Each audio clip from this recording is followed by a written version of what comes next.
Hello, guys. Welcome back to another episode of DeFi Summit. Today, there's going to be a few different topics that we're going to be talking about. It's been a while since we kind of updated you guys about different kind of like things happening within DeFi. I see someone already says first. Welcome. Yeah. So this week, So for this one, we're going to be talking a lot about Gravity Dex, Shiden, Kilt Protocol, Parallel Finance. We also have a few different news. Let's see. DeFi users reached 3 million. There's also Amex and Space Jam NFT news as well. There's going to be a whole kind of like complete little rundown of like the different news content that's been happening throughout this week. Yeah, a ton of content, and thanks for everybody that's tuning in. This is a weekly show that we host both on Twitter as well as YouTube. We are DeFi Summit, DeFiSummit.com. We hosted the largest DeFi Summit online with Mark Cuban, as well as 6+ layer 1 protocols like Solana. Actually layer 2 too. Also, we had Polygon as well, and Polkadot projects, Cosmos, even Cardano DeFi preview as well. So we host this as a quick recap. We've been following kind of like what's been going on in the trends for the current market. And this week is all about Cosmos DeFi. Cosmos Gravity Dex just launched. And there's a lot of other new upcoming things that are coming in the horizon too. We've been keeping up with the Polkadot and Kusama parachain auctions. Now that auction 5 is on its way too, it's an exciting time to see what's coming up next. There's more projects kind of like revealing themselves too. So yeah, much more information to kind of like share out there. Anybody that's kind of like in the crowd too, feel free to send any comments as well. We're happy to answer some of the questions, especially with some of the trending topics that's happening in the current industry. We also have a few other upcoming guides and tutorials to help you understand the newest farm opportunities and arbitrages that's going to happen, especially when we're going to see like Cosmos DeFi turn online, new AMMs turn online. Luna has a lot of new AMMs also coming as well, ton of airdrops. So these are all new opportunities. You go day one in, you want to ape in, sure. You get to do a ton of degen farming and make 5,000 plus APY on day one. I won't say no as well. So a lot of opportunities out there that exist. And yeah, we're excited to kind of go through today's topics. Let me go ahead and get my screen up here really quickly. Yeah, so while you pull that up, I guess we can talk about. Obviously, we saw a little drawdown with the current market as well. Some things printing sell all over. We see a lot of nasty John Wick down. Yeah, with the if you're looking at Bitcoin 4-hour, there was a sell signal a little bit while back at 1100 UTC. But we're also seeing Bitcoin within this triangle as well, waiting to kind of break out or kind of like retest some of the supports. Also with like Ethereum as well. If you look at Ethereum on the 4-hour candle as well, is that actually let me go to the 1 month candle. So the 1 month candle just printed a sell, a major sell. Also with that too, it's like if you look at the kind of like the gap that we had a 9-month run up and then continual of a 9-month gap. All the way up to around 4,400. So right now we're still at that 50%, around that 50% stage or so. But we're still looking at, markets can always turn at any single moment. But with I would say the 4-hour, so like the shorter time frames, if you're looking at some of the different chartings as well, especially for the 4-hour, you can kind of see that we actually broke down under the 2100. So right after that kind of like support line broke, we were trending on it for a while, which is kind of like unsure if we're actually going to break through, go up between those barriers. But then, yeah, we lost the 2100 for Ethereum. So right now we're just waiting on this downtrend with a little bit of support, not too much support. So we kind of have to see how the markets would return after that. But also on the other side of the markets as well is that, so if you go to mintscan.io/cosmos/proposals, we've been waiting on this one for a while, but Gravity Dex actually just passed today. So Gravity Dex is going to be opening up for the Cosmos Hub. That's going to allow a lot of, similar to like Osmosis, but it's going to allow a lot of tokens to be ordered, to be able to finally be exchanged. So anyone that's not within the current Osmosis pools, potentially once Terra Terra and Luna gets on here, and also UST as well. Now it opens up a whole brand new, I would say, can of worms for Cosmos, because with it as well, it's like we've been waiting for so long for it to kind of finally pop up. Yeah, with Atom and Cosmos, a lot of people are waiting for utility, and it's here, and it's going to continue to increase as well. And I can kind of give an overview too for those that haven't followed up with the gravity dex and what this means as well, because I did like a full research over the past few weeks on what this means. So this is like the first step, getting an AMM and a dex opened up on Cosmos. And so this allows for tokens to trade freely. Even those with like low liquidity, they don't have to depend on exchanges as well too. So this is a great new way to get farming out there. You think we're seeing a huge amount of response, and you just take a look at this list right there, you see like some of those blockchains out there. These are pretty big blockchains, and there's like over 200 plus projects building on just Tendermint alone as well. We've got Persistence. Terra obviously is the heavyweight in this category here. You also have Akash. Regen is also the one that's rising, and many more that are coming up in the future as well too. So it's exciting to kind of see these projects come out and DeFi be participating in this too, which means each of these tokens, especially if you want to degen, find out some of these tokens that are low market caps, and once they get on this, there's potentially some opportunities for some LP opportunities, assuming there is some rewards that can happen from that. And then on the other side of so with Cosmos as well, is that like now that it's finally opening up, if you look at kind of like all the blockchains that were built on Tendermint, you're gonna see a lot of them are within the top 20, right? Like how Justin was saying, Terra is on there. There's also Secret Network. There's a plethora of different ones that are kind of being built within the ecosystem, but they haven't fully flourished yet. And on the other side as well, it's like we're also looking at, so we're now seeing Cosmos DeFi, and we're also looking at Kusama and Polkadot DeFi as well. And speaking of kind of like the Kusama side, so Shiden is actually going to be, they secured the third parachain slot on Kusama. So the Kusama auctions are now currently still going on for the first 5 slots. And if we're looking at like the ones on Polkadot.js, you can see that the first one was Kurora, and then Moon River, and then now Shiden is going to be the third one that's going to be committed. And there's still 2 more that's pending. And if you're looking at kind of like the list of the different ones that are raised, potentially Kala Network or Bifrost would be like the 4th and 5th ones. But that doesn't mean that some other, another I would say another company would be able to still steal it, because the parachain stocks are still active. So we can, never know who wins until it's tomorrow. Tomorrow will be the date. We'll hear the 4th auction slot locked in, and then we have the 5th one as well too. And it looks like there's not going to be much contesting in these guys anymore for the first 5 slots.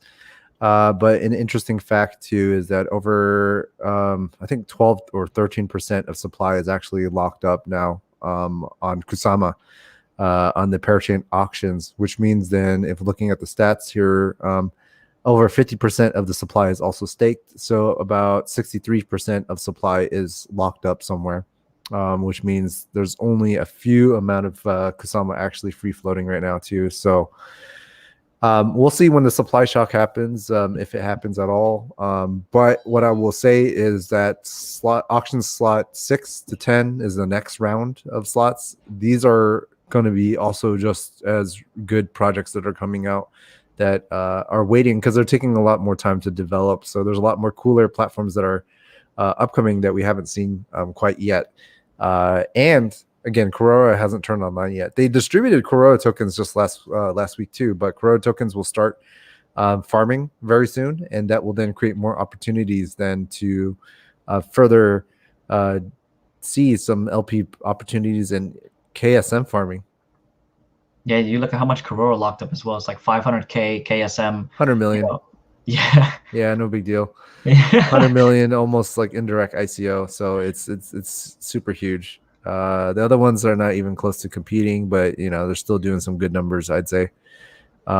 Just taking a look at it, yeah, they're still hitting like over 100, almost 100K, which is super solid. Yeah, If you Kala can Network 131.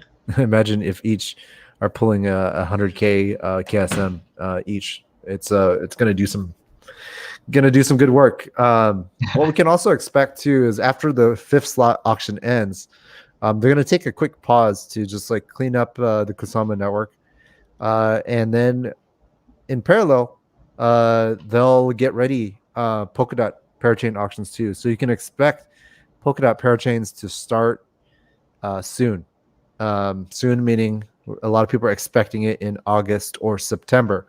This does mean that Polkadot parachains might start before Polkadot slot 6 to 10, or it can run simultaneously. It's going to be weird and confusing.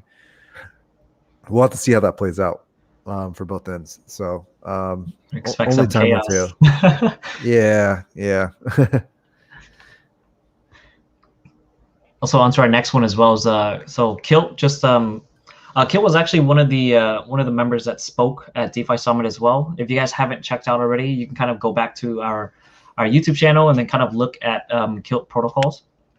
So we have two interviews with them. One of them was going to be I believe it was the identity panel, and then also their individual workshop one as well for DeFi Demo Day. But yeah, so they just announced out their different parachain auctions. So they're actually going to be going for that bid 6 to 10 range. Yeah, again, the Kilt is another heavyweight. So we'll take a look and see how they launched their strategy out there. And the details about the Kilt parachains is that they're going to only provide 3% of supply for the parachains.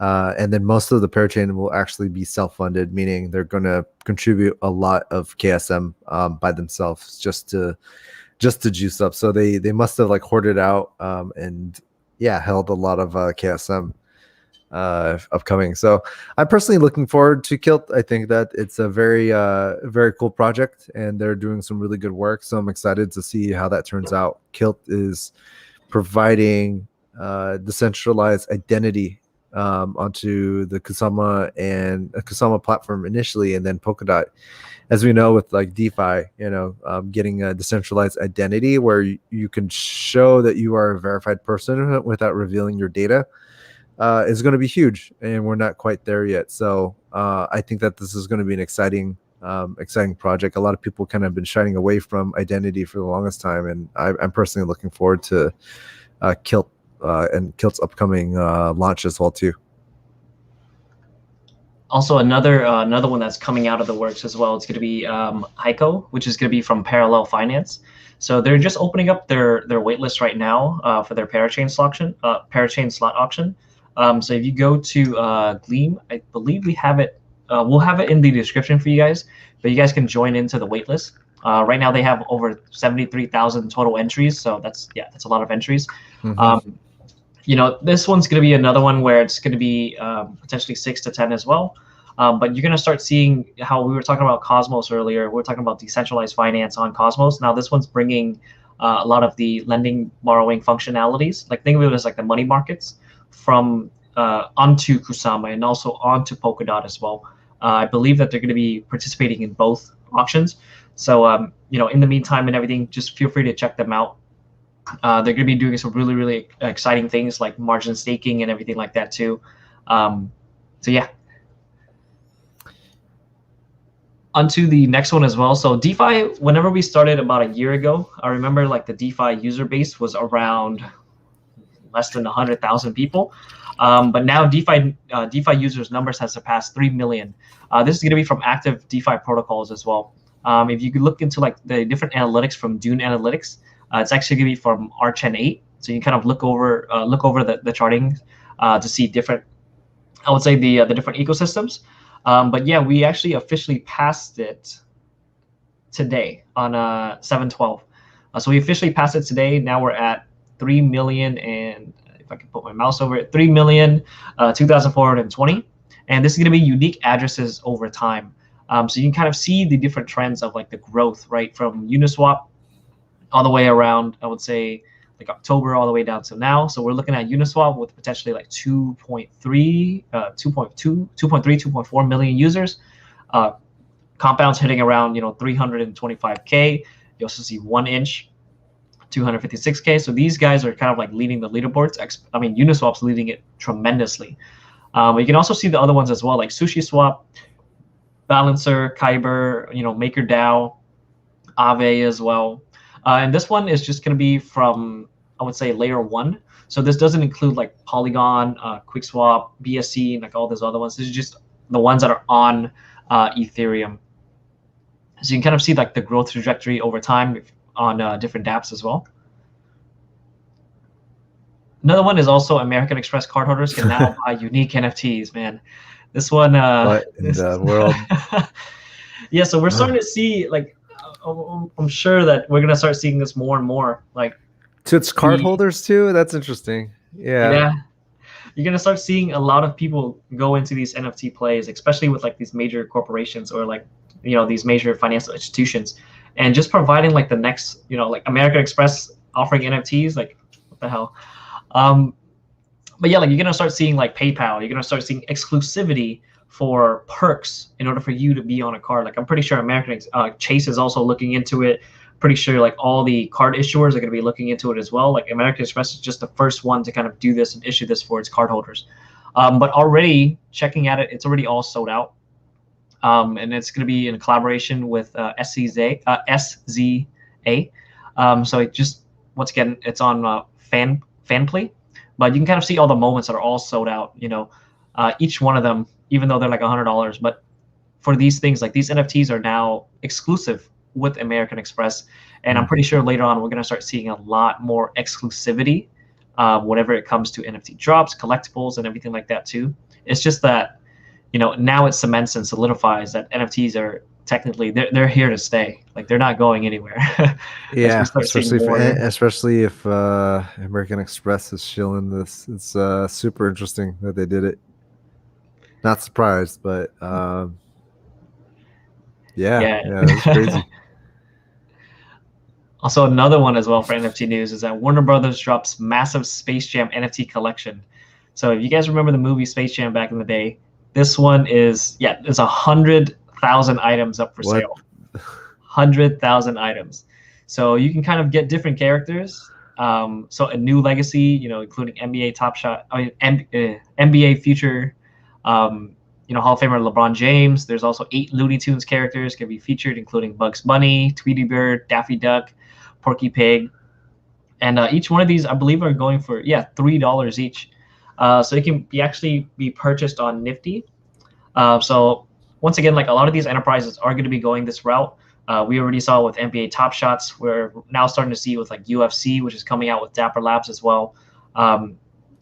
Space Jam, like the whole thing about it is like, if you're able to create these NFTs as collectibles, think of it as like a digital collectible that can then just be a money, another area of revenue for them so that they can monetize on top of. But at the same time, it also gives you the unique ability to say, hey, look, I bought this, limited edition NFT. And potentially later on, it could just be another form of a collectible that can just be sold at auctions and everything like that too, like we saw with CryptoPunks. That could potentially just have exponential value afterwards. Yeah, or in this case, it seems like it's definitely just a marketing event to collect a lot of interest in people. So, I mean, the fact that they're offering it to so many people, I guess, they're trying to develop, I guess right here, NFTs to the masses. Oh. Yeah, it's interesting. Funny story too. Like I did some work back when I was in LA with Warner Brothers too. So I'm not surprised that they're trying to pull the stunt. I don't think that they're intending to make a lot of money off of this. Just doing the math, $3, so that would be like $300,000 max. So that's next to nothing for them. So I'm thinking that they're trying to extend that by giving some sort of value and marketing opportunities to get more people involved. But I don't know. Well, we'll see. It's kind of gimmicky for now because there's no real use case for this. So you can basically buy a pack of like baseball cards, much like buying a pack of baseball cards. You get a chance to get ultra rare variants of each NFT. The rarest category, including legendary tier, will only see 10 copies of each card printed. Yeah, so it's similar to like the gamification factor. You have it to where you have the rarest variant, like the legendary, ultra rare, things like that, and then just making it fun for them. But yeah, I don't think it's a money play because it's, I mean, 300K for releasing 100,000 NFTs. Yeah. But yeah, it's just something interesting that that's happening within the space, and people are kind of just collecting. Like a lot of different companies are onboarding onto the space just to kind of create another area of revenue for their company, right? Like, how do you revive something or make something? I would say adding another area of it, if even for like comic books too. If instead of releasing comic books regularly, why don't you just release the old ones, right, that you already made, but in NFT version? So we might also see that later too. But yeah, it was one of the interesting news I wanted to kind of like cover as well. I expect that we can see a lot more movie drops or movie NFT drops too. So Oh yeah. keep out a lookout. I should get an NFT for every Fast and Furious movie I've watched. Man, they're about to come out with like Fast 20 to watch. Fast 20. We just got what was it? We just went to space, right? So yeah. They beat Richard Branson. They beat Richard Branson before he got to space. They got to space before Richard Branson. They're like, no one's gonna believe that we're up here, man. That's super funny. But yeah, with like the different markets on it as well, it's like, a lot of things are going to be happening within space. So Cosmos DeFi is opening up. We have the parachain slot auctions happening. Right after that, we're going to be having the Polkadot slot auctions as well. There's going to be a lot. 3 million users on DeFi now. Like, it's still a very small industry. If you look at like the traditional numbers all the way into like the traditional finance industry and all the way down to now, it's like we're not even for our liquidity, we're not even at like 0.5% of the traditional market. So there's a lot of penetration that can actually happen with these markets, and especially as more, I would say, decentralized finance products open up, you're going to start seeing a lot more liquidity flow in. And even with like something like Amex and Warner Brothers going into like the NFT game, right? You're also going to be looking at them later on potentially needing to go into the decentralized finance industry, and that's what Compound and Aave are looking at. Compound a while back opened up its institutional side, so we're now going to start seeing institutional DeFi come into the play, even though they're at separate liquidity pools and things like that. But it's still another avenue for them to kind of allow users that were KYC'd and everything to borrow and lend money against each other. Definitely. Mm-hmm. And then let's see, I think it's women fashions. Can I receive something? Well, you know what? Yeah, let's see. Let me go to my OpenSea collection. I got some NFTs. I'll just throw her one NFT. Hey, it never hurts to ask, How do I copy this message?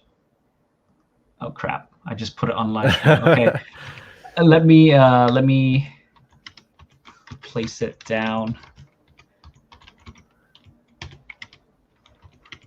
So yeah, anybody in the audience and crowd too, let us know like what you're looking at in terms of like DeFi or your favorite projects too. It's the week's just getting started, so we'll see. Every day is a new roller coaster for crypto. I gotta switch to Polygon. Where is my okay? Matic right there.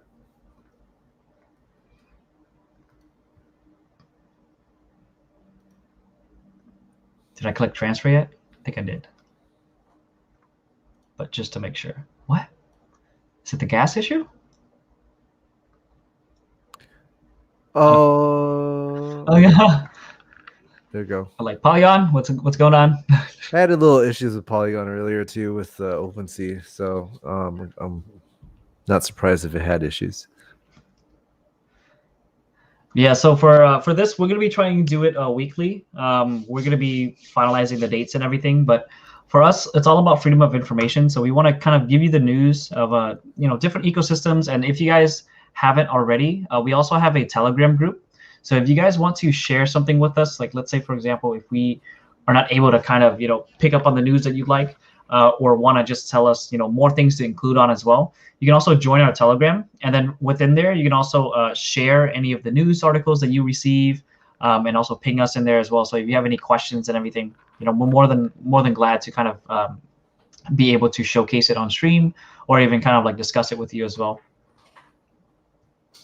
Definitely. So yeah, this is just like a quick little recap of all the different DeFi bites, I should say, that's happening. And then we'll also have an email newsletter too coming up that will summarize all this so that you guys can have a full digest on what's going on in DeFi. It's our job to understand as DGens here what's the best farm, what's also the trends. We do a lot of marketing and growth too in the space. So we totally understand kind of like where the things are moving. That's where it creates newest opportunities here for us to just capitalize on this and what's happening in the world of decentralized finance as well too. So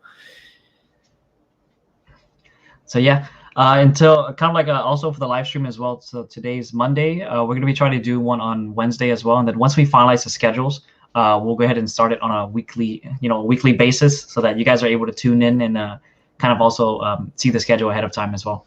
Yeah, and participate. We'll have guest speakers come on board as well too. So yeah, looking forward to continuing on the show here. Thanks everybody that hopped on. All right, thanks guys. Until next time. Peace.